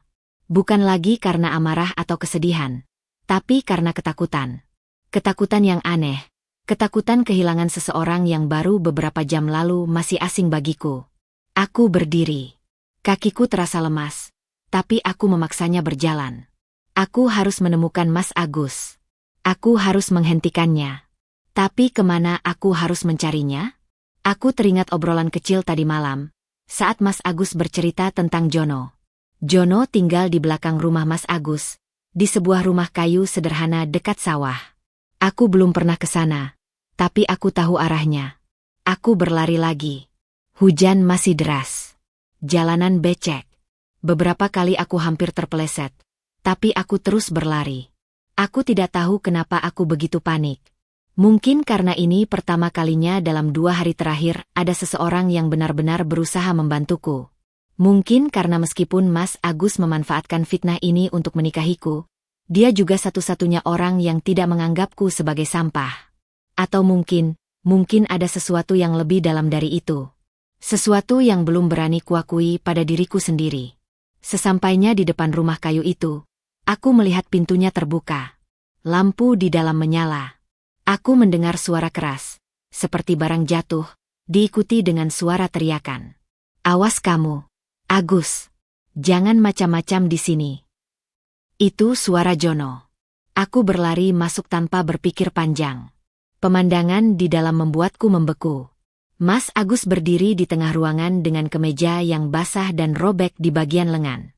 Wajahnya memar di pipi kiri. Bibirnya berdarah. Di depannya, Jono berdiri dengan tangan mengepal. Wajahnya merah padam karena amarah. 2 anak buah Jono, laki-laki kekar dengan tato di lengan, berdiri di samping, siap membantu jika diperlukan. Di lantai, berserakan potongan-potongan kertas. Aku mengenali amplop coklat itu. Atau lebih tepatnya, sisa-sisanya. Jono telah merobek bukti laboratorium itu menjadi puluhan potongan kecil. Mas Agus, teriakku. Semua mata menoleh ke arahku. Mas Agus terkejut. Fitri, kamu kenapa di sini? Ini berbahaya. Cepat keluar. Aku tidak akan pergi. Aku berdiri di sampingnya. Tubuhku menggigil, tapi aku berusaha tegar. Jono, apa yang kamu lakukan? Itu bukti yang bisa membersihkan nama saya. Jono tertawa. Tertawa yang kasar dan penuh ejekan. Membersihkan nama kamu? Buat apa? Kamu sudah terlanjur dinikahi Mas Agus.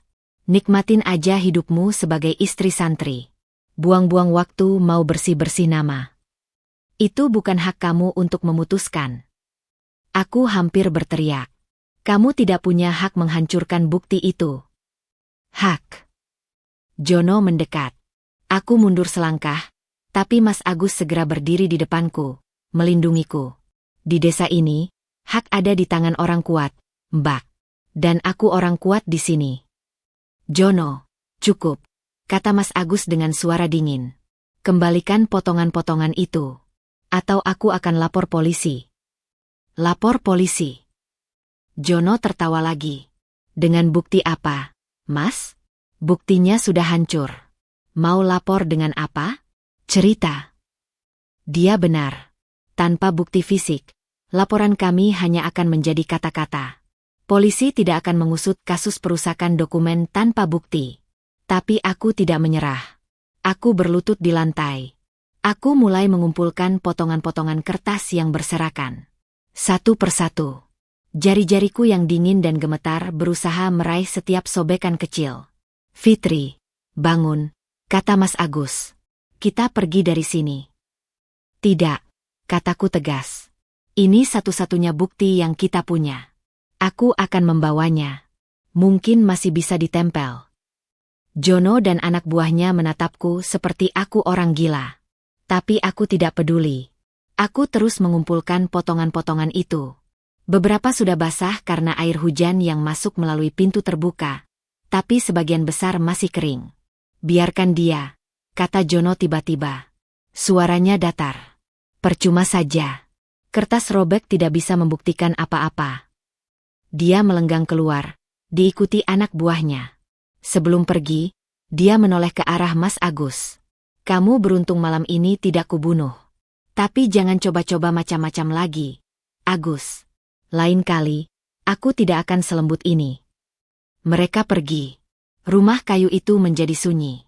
Hanya suara hujan dan napas kami yang terdengar. Mas Agus berlutut di sampingku. Diam-diam, dia ikut mengumpulkan potongan kertas. Kami tidak bicara. Kami hanya bekerja dalam diam, menyatukan kembali bukti yang telah dihancurkan. Setelah semua potongan terkumpul, aku memasukkannya ke dalam plastik yang kutemukan di sudut ruangan. Tidak semua potongan ada. Beberapa hilang, mungkin terbawa angin atau diinjak Jono. Tapi setidaknya, ada sekitar 80% yang tersisa. Aku akan coba menempelnya, kataku pelan. Mungkin masih terbaca. Mas Agus mengangguk. Wajahnya masih memar. Bibirnya masih berdarah. Aku mengulurkan tangan dan menyentuh pipinya. Tanpa sadar, jari-jariku membersihkan darah di sudut bibirnya. Dia menatapku. Aku menatapnya. Kenapa kamu datang? Tanyanya lirih. Ini berbahaya. Jono bisa menyakitimu. Aku tidak tahu, jawabku jujur. Aku takut sesuatu terjadi padamu. Dia tersenyum. Senyum yang pahit tapi tulus. Kamu takut kehilangan suamimu. Aku takut kehilangan satu-satunya orang yang memperjuangkanku, jawabku. Meskipun caranya salah. Mas Agus menggenggam tanganku yang masih berada di pipinya. Tangannya hangat, kontras dengan dinginnya tubuhku karena basah kuyup. Kita akan perbaiki semuanya, Fitri, katanya. Aku janji. Aku tidak akan berhenti sampai namamu bersih. Tapi buktinya sudah hancur. Masih ada salinannya di laboratorium temanku. Aku akan memintanya membuat duplikat. Jono tidak akan tahu. Harapan kecil mulai tumbuh lagi di dadaku. Kamu serius? Aku tidak pernah bercanda soal ini. Aku menangis. Bukan karena sedih, tapi karena lega. Untuk pertama kalinya setelah badai ini, aku merasa tidak sendirian. Mas Agus menarikku ke dalam pelukannya. Aku tidak melawan. Aku membiarkan tubuhku bersandar di dadanya yang hangat, mendengar detak jantungnya yang berdebar kencang. Bukan karena ketakutan, tapi karena dia juga lega. Terima kasih sudah datang, Fitri, bisiknya di rambutku. Aku pikir aku akan mati di sini sendirian. Jangan bicara begitu, kataku. Kita masih punya banyak hal yang harus diselesaikan. Hujan di luar mulai reda. Di timur, langit mulai memutih. Fajar akan segera tiba. Dan untuk pertama kalinya, aku percaya bahwa setelah malam yang paling gelap, matahari akan terbit lagi. Fajar menyingsing di ufuk timur saat Mas Agus dan aku akhirnya meninggalkan rumah kayu Jono. Langit berwarna jingga keemasan, menawarkan harapan baru setelah malam yang panjang dan gelap. Kami berjalan beriringan dalam diam, tubuh masih basah, lelah, tapi hati mulai terasa lebih ringan. Mas Agus menggenggam plastik berisi potongan-potongan kertas bukti laboratorium itu erat-erat. Wajahnya masih memar, bibirnya masih bengkak, tapi matanya bersinar dengan tekad yang tidak pernah padam. Aku berjalan di sampingnya, sesekali mencuri pandang ke arahnya, masih tidak percaya bahwa laki-laki ini rela berkelahi dan mempertaruhkan keselamatannya demi diriku. Mas, panggilku pelan. Iya. Terima kasih. Untuk semuanya. Dia menoleh, tersenyum kecil. Kita suami istri, Fitri. Tidak perlu berterima kasih. Aku tidak menjawab. Kata, suami istri, masih terasa asing di lidahku. Tapi entah mengapa, kali ini tidak sepenuhnya tidak enak. Kami sampai di rumahku sekitar pukul 6:30 pagi. Ibu sedang duduk di teras, memandang ke arah jalan dengan wajah cemas. Begitu melihatku, dia langsung berdiri dan berlari menghampiri. Fitri, kamu dari mana saja? Ibu khawatir setengah mati. Ibu memelukku erat. Aku bisa merasakan tubuhnya bergetar. Kamu basah kuyup. Mas Agus juga. Ada apa? Wajah Mas Agus kenapa memar? Aku akan cerita nanti, Bu, kataku. Sekarang, aku perlu mandi dan berganti baju. Mas Agus juga. Ibu mengangguk, masih dengan wajah penuh tanda tanya. Tapi dia tidak bertanya lebih lanjut. Dia hanya menggandeng tanganku dan membawaku masuk ke dalam rumah. Setelah mandi dan berganti pakaian kering, aku dan Mas Agus duduk di ruang tamu. Ayah sudah bangun dan duduk di kursi favoritnya, menatap kami bergantian dengan wajah yang sulit dibaca. Ibu duduk di samping ayah, tangannya masih gemetar. Ayah, Ibu, aku memulai dengan suara yang berusaha kutenangkan. Ada yang harus kami sampaikan. Apa? Tanya ayah dingin. Mas Agus mengambil alih. Dia mengeluarkan plastik berisi potongan-potongan kertas itu dan meletakkannya di atas meja. Pak, Bu, ini adalah bukti laboratorium yang menunjukkan bahwa Fitri tidak hamil. Dia keracunan bakso, bukan mengandung. Ayah dan ibu menatap plastik itu bergantian. Ibu terlihat terkejut. Ayah masih dingin, tapi aku bisa melihat rahangnya mengeras. Potongan kertas, kata ayah. Itu bukti. Itu dirobek oleh Jono, sepupu saya, tadi malam, jelas Mas Agus. Dia sengaja menghancurkannya karena dia ingin pernikahan ini tetap berlangsung. Ada kepentingan tanah di belakangnya. Tanah. Ibu mengerutkan dahi. Ayah mungkin lebih tahu soal itu, kata Mas Agus sambil menatap ayah tajam. Ayah terdiam. Wajahnya berubah pucat. Aku melihat ada rasa bersalah di matanya. Ayah, panggilku. Apa yang Mas Agus maksud? Apa hubungan tanah dengan pernikahan kami? Ayah menghela napas panjang. Untuk pertama kalinya, aku melihat ayahku terlihat begitu tua dan lelah. Fitri, ayah berhutang pada keluarga Mas Agus. Bukan hutang uang, tapi hutang tanah. Dulu, kakekmu pernah meminjam sebidang tanah milik kakek Mas Agus untuk dijadikan ladang. Tapi ketika kakekmu meninggal, tanah itu tidak pernah dikembalikan. Keluarga Mas Agus tidak pernah menagih, sampai beberapa bulan lalu. Siapa yang menagih? Tanya Mas Agus. Jono. Dia datang ke rumah dan mengancam akan melaporkan ayah ke polisi atas kasus penyerobotan tanah. Satu-satunya cara untuk membatalkan ancaman itu adalah dengan menikahkan kamu dengan Mas Agus. Aku terdiam. Mulutku terbuka. Tapi tidak ada suara yang keluar. Jadi ini bukan hanya tentang fitnah kehamilan. Ini juga tentang tanah. Tentang hutang. Tentang ancaman. Kenapa ayah tidak bilang dari awal? Suaraku bergetar. Karena ayah malu, kata ayah lirih. Ayah gagal sebagai kepala keluarga. Ayah gagal melindungi kamu. Ayah bahkan gagal menjaga amanah kakekmu. Ibu menangis di samping ayah. Dia meraih tangan ayah dan menggenggamnya erat. Ayah, kata Mas Agus, saya tidak tahu soal ancaman Jono. Saya pikir pernikahan ini murni karena fitnah kehamilan Fitri. Tapi sekarang saya tahu, ini lebih kotor dari yang saya bayangkan. Maafkan ayah, nak, kata ayah padaku. Air matanya mulai jatuh. Ayah tidak pantas disebut ayah. Aku diam. Aku ingin marah. Aku ingin membentak. Tapi melihat ayahku menangis, laki-laki yang selama 24 tahun tidak pernah kulihat meneteskan air mata, sesuatu di dadaku meleleh. Ayah, kataku akhirnya. Aku marah. Aku sangat marah. Tapi aku juga tahu ayah berada di bawah tekanan. Yang penting sekarang, bagaimana kita menyelesaikan semua ini? Mas Agus mengangguk. Saya sudah meminta teman saya di laboratorium untuk membuat duplikat hasil tes. Harusnya sudah selesai pagi ini. Saya akan mengambilnya setelah ini. Lalu, tanya ibu. Lalu kita panggil Sari, kataku. Kita panggil Jono. Kita panggil Pak Kiai dan Pak Rahmat. Kita buka semua di depan mereka. Biar semua tahu siapa yang sebenarnya bersalah. Ayah menatapku dengan mata berkaca-kaca. Kamu mau melakukan itu, Nak? Aku tidak punya pilihan, Ayah. Namaku sudah terlanjur dicemarkan. Satu-satunya cara untuk membersihkannya adalah dengan menghadapi mereka semua.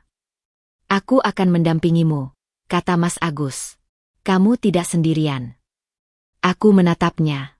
Laki-laki yang sepagi tadi masih asing, kini menjadi satu-satunya sandaranku. Baik, kata ayah akhirnya. Ayah ikut mendampingi. Ini salah ayah, jadi ayah yang harus bertanggung jawab. Ibu mengangguk. Ibu juga. Keluarga. Mungkin setelah badai ini, kami bisa belajar menjadi keluarga lagi. Jam menunjukkan pukul 10 pagi. Mas Agus sudah kembali dari laboratorium dengan membawa duplikat hasil tes. Kali ini, dia tidak membiarkan amplop itu lepas dari genggamannya. Kami berdiri di ruang tamu yang sama, tapi kali ini ruangan itu terasa berbeda. Tidak ada lagi rasa takut. Hanya tekad. Pak Kiai Salim, Pak Rahmat, Jono, dan Sari dipanggil untuk datang. Mereka datang satu persatu dengan wajah penuh selidik. Sari terlihat gugup. Jono terlihat sombong. Pak Kiai terlihat tenang seperti biasa. Pak Rahmat terlihat gelisah. Ada apa, Pak Ahmad? Tanya Pak Kiai pada ayah. Panggil kami semua begini. Ayah berdiri. Wajahnya tegang, tapi matanya tegas. Kita akan bicara soal pernikahan anak saya. Dan soal fitnah yang menimpanya. Aku berdiri di samping ayah. Mas Agus di sampingku. Ibu di belakang kami. Fitri tidak hamil, kata ayah. Ini buktinya. Mas Agus mengeluarkan amplop itu dan membuka isinya. Laporan laboratorium yang utuh. Jelas terbaca. Ditandatangani oleh penanggung jawab lab. Pak Kiai mengambil laporan itu dan membacanya. Wajahnya berubah. Pak Rahmat ikut membaca. Diam-diam, mereka berdua saling pandang. Ini. Pak Kiai menghela napas. Ini berbeda dengan laporan yang saya terima. Laporan apa yang Bapak terima? Tanya Mas Agus tajam. Pak Kiai mengeluarkan ponselnya dan menunjukkan sebuah pesan. Itu adalah pesan dari Sari, berisi foto yang diklaim sebagai surat keterangan hamil dari seorang bidan desa. Palsu, tentu saja. Sari, kata Mas Agus, kamu mau menjelaskan? Sari pucat pasi. Mulutnya gemetar. Aku hanya apa? Bentakku. Aku tidak bisa menahan diri lagi. Hanya ingin menghancurkan hidupku? Hanya karena dendam beasiswa 5 tahun lalu. Semua mata tertuju pada Sari. Jono, yang tadinya sombong, mulai terlihat gelisah. Sari, kamu yang memfitnah Fitri? Tanya Pak Rahmat. Aku tidak. Cukup, potong Mas Agus. Kami punya saksi. Office Bu di kantor Fitri, Mas Bowo, melihat Sari merekam Fitri saat muntah. Dia juga mendengar Sari menyebarkan gosip ke staf administrasi. Aku sudah minta Mas Bowo untuk bersaksi. Jantungku berdebar kencang. Mas Agus benar-benar sudah menyiapkan segalanya. Aku juga punya bukti lain, lanjut Mas Agus. Rekaman CCTV dari kantor Fitri. Aku sudah minta izin pihak keamanan untuk mengambilnya. Rekaman itu menunjukkan bahwa tidak ada laki-laki asing yang mendekati Fitri dalam sebulan terakhir. Hanya kurir paket dan rekan kerja wanita. Sari terdiam. Wajahnya putih seperti kapur. Dia tidak bisa berkata-kata lagi. Jono, Mas Agus menoleh ke arah sepupunya. Kamu juga punya peran dalam ini. Kamu merobek bukti laboratorium yang pertama. Kamu juga yang mengancam ayah Fitri untuk menikahkan aku dengan Fitri karena masalah tanah. Jono tersentak. Aku tidak. Aku punya rekaman percakapanmu dengan temanmu di rumah kayu itu, potong Mas Agus. Aku sengaja merekamnya sebelum aku masuk tadi malam. Kamu bilang, tanah itu akan jadi milik kita setelah Agus menikah. Mau aku putarkan di sini? Jono membeku. Wajahnya berubah merah padam. Lalu pucat, lalu merah lagi. Tidak ada jalan keluar baginya. Pak Kiai Salim menghela napas panjang. Dia meletakkan laporan laboratorium itu di meja. Jadi, semua ini hanya rekayasa? Ya, Pak Kiai, kata Mas Agus. Fitri tidak pernah hamil. Dia korban fitnah Sari dan skenario Jono untuk menguasai tanah keluarga saya. Pak Kiai menutup matanya sejenak, seperti sedang berdoa. Lalu dia membuka matanya dan menatap Sari dan Jono bergantian. Sari, kamu akan menghadap tetua desa. Kamu akan mengaku di depan umum bahwa kamu memfitnah Fitri. Kamu juga akan meminta maaf secara tertulis. Jika tidak, kami akan membawamu ke jalur hukum. Sari menangis. Dia mengangguk lemas. Jono, lanjut Pak Kiai, kamu akan mengembalikan semua dokumen tanah yang kamu curi. Kamu juga akan meninggalkan desa ini. Kamu tidak diterima lagi di sini. Jono membanting kursinya. Aku tidak pergi. Kalau tidak, kata Pak Rahmat, kami akan serahkan kamu ke polisi. Pemerasan, pengancaman, dan perusakan dokumen adalah tindak pidana. Kamu bisa masuk penjara. Jono terdiam. Dia menatap sekeliling, mencari dukungan, tapi tidak ada satupun yang membelanya. Dengan langkah gontai, dia berjalan keluar dari rumah. Tidak ada yang menghentikannya. Ruang tamu menjadi sunyi. Pak Kiai berdiri dan berjalan ke arahku. Fitri, katanya, saya minta maaf. Saya terlalu cepat percaya pada laporan yang tidak benar. Saya juga ikut memaksamu menikah tanpa mendengarkan pihakmu. Itu kesalahan besar. Aku menatapnya. Aku ingin marah padanya. Tapi kelegaan yang kurasakan lebih besar dari amarah. Tidak apa-apa, Pak Kiai, kataku. Yang penting sekarang kebenaran sudah terungkap. Pak Kiai mengangguk. Lalu dia menatap Mas Agus. Pernikahan kalian, bagaimana? Mas Agus menatapku. Aku menatapnya. Itu tergantung Fitri, kata Mas Agus. Aku tidak akan memaksanya. Semua mata tertuju padaku. Ayah, Ibu, Pak Kiai, Pak Rahmat. Mereka semua menunggu jawabanku. Aku menarik napas panjang. Pernikahan ini, kataku pelan, dimulai dengan cara yang salah. Sangat salah. Aku dipaksa. Aku difitnah. Aku tidak punya pilihan. Ayah menunduk malu. Ibu menangis lagi. Tapi, lanjutku, di tengah semua kekacauan itu, aku melihat seseorang yang berjuang untukku. Seseorang yang rela terluka demi membuktikan bahwa aku tidak bersalah. Seseorang yang, meskipun caranya egois, sebenarnya mencoba melindungiku. Aku menatap Mas Agus. Matanya berkaca-kaca. Aku tidak tahu apakah ini cinta, kataku. Tapi aku tahu aku tidak ingin mengakhiri pernikahan ini. Setidaknya, tidak sekarang. Aku ingin memberinya kesempatan. Memberi kami kesempatan. Mas Agus tersenyum. Senyum yang tulus.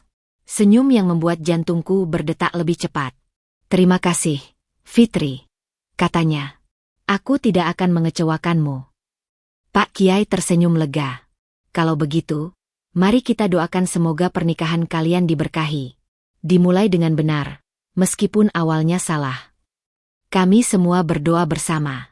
Aku memejamkan mata, merasakan kehangatan yang aneh di dadaku. Bukan kebahagiaan instan, tapi kedamaian.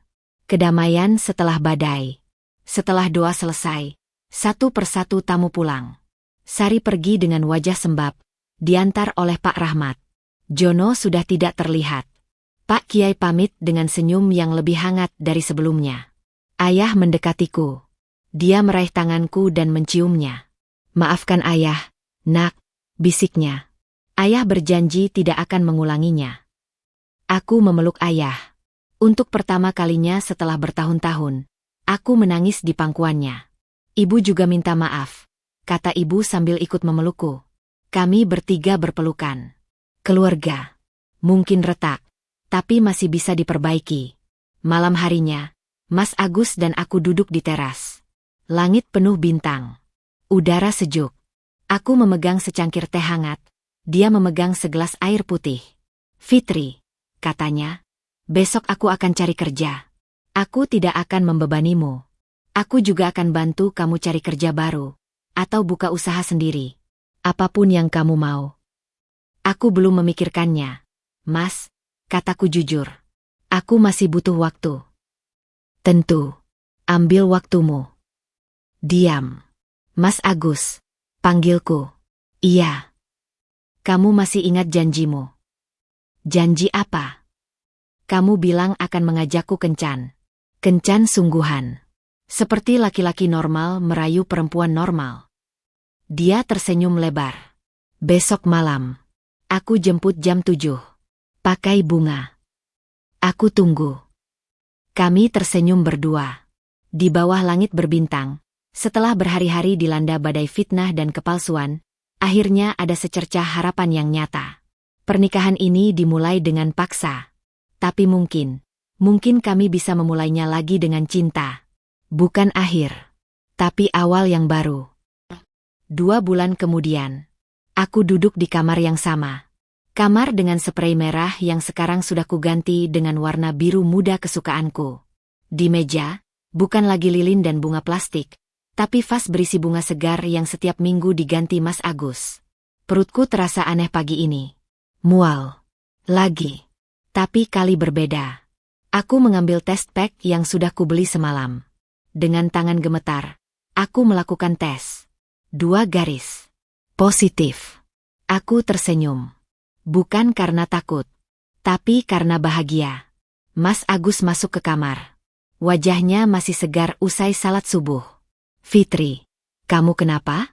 Mukamu pucat. Aku menunjukkan test pack itu padanya. Dia membaca. Membaca lagi. Matanya membelalak. Fitri, ini. Iya, Mas. Kamu akan jadi ayah. Dia berlutut di depanku. Tangannya memegang perutku yang masih rata. Air matanya jatuh. Terima kasih, Fitri. Terima kasih sudah mau memulai awal yang baru denganku. Aku membelai rambutnya. Laki-laki yang dulunya asing, kini menjadi rumah. Awal yang baru memang harus dimulai, Mas, bisikku. Dan awal yang baru ini, sangat indah. Kami berpelukan. Di kamar yang dulu penuh air mata, kini penuh dengan harapan. Karena hidup memang bukan tentang bagaimana kita jatuh, tapi tentang bagaimana kita bangun, memilih untuk memaafkan, dan memulai lagi. Dengan cinta, dengan keberanian, dengan kebenaran.